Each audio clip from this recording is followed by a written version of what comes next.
pak më shumë emocione se profesor Sotiraqi këtu, se në këtë sallë kam paktën 6 ish profesor të mi, të cilët dua t'i falenderoj dhe e nderuar zonja Milve Ekonomi, profesoresh Kozeta, profesor Damo, profesor Bërdica, profesor Malaj, kolegë, së pari më lejoni që t'ju përgëzoj të arrish 25 vite nuk është pak.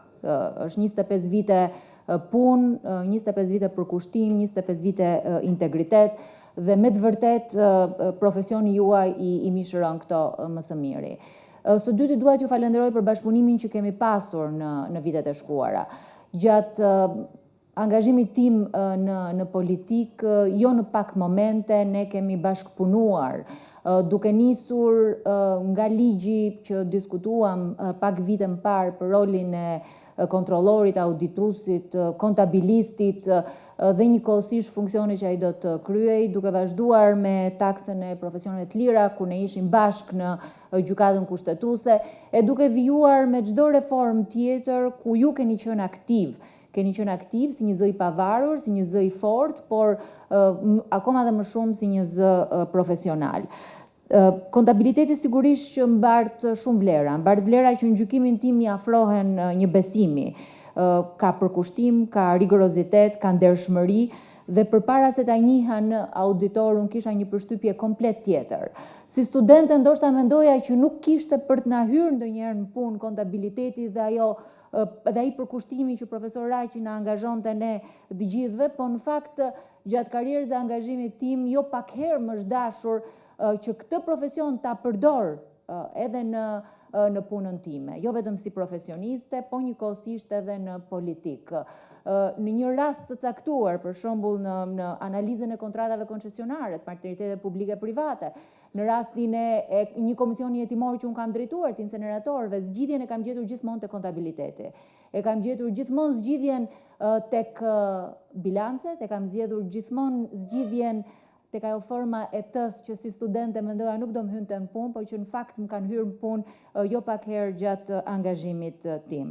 Përkushtimi i këtij profesioni sigurisht që duhet patjetër që të dëgjohet edhe të jetë reflektim edhe për politikën. Unë dhe zonja Ekonomi këtu nuk bijem dakord për shumë gjëra, por si profesioniste sigurisht që ndajmë shqetësimin dhe diskutojmë se si mund të bëhet e mira në dy anë të ndryshme të politikës.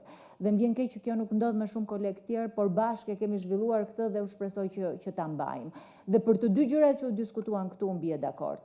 Së pari, rolin që profesioni juaj mund të luajë në luftën ndaj informalitetit dhe rolin që ju mund të luani në politikat publike për të mbrojtur të mirën publike dhe për të mbrojtur interesin publik.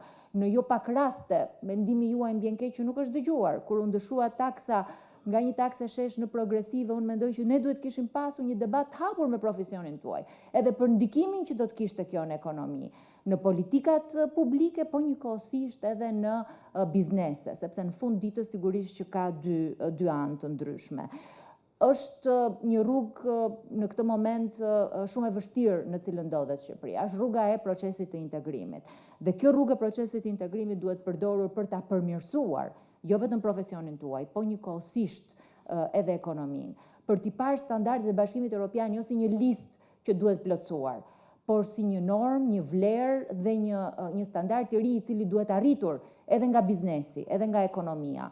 Dhe ju patjetër që këtu luani një rol të jashtëzakonshëm. Dhe këtu ajo që nuk bie dakord me zonjën Ekonomi është pikërisht debati i hapur publik që ne duhet hapim. I takon parlamentit, i takon politikës që të hap një debat publik me të gjitha profesionet për mënyrën se si do të përballemi me këtë sfidë, sepse procesi i integrimit nuk është ligjet miratuara në letër, po janë standardet zbatuara në praktik që shpesh herë ne nuk i shohim dhe ju më mirë se ne ndoshta shikoni edhe një medalje tjetër.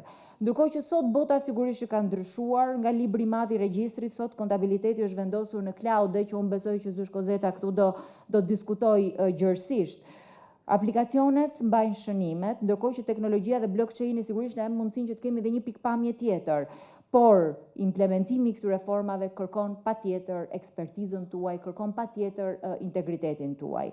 Dhe në këtë moment është akoma më e rëndësishme që ne të bazohemi tek profesioni dhe njëkohësisht të kuptojmë që teknologjia me të vërtet mund të ndryshoj formën e punës, por ajo nuk e ndryshon dot misionin, sepse profesioni juaj është ai që e ka mbrojtur dhe do vazhdoj që ta mbroj interesin publik.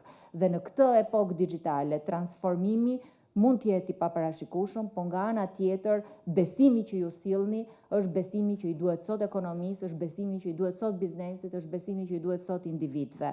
Duke dashur t'ju uroj dhe një herë në këto 25 vite, nuk janë pak 25 vite, po janë 25 vite që me të vërtet kanë pasur rëndësi, jo vetëm për anëtarët tuaj, po dhe për ekonominë në përgjithësi.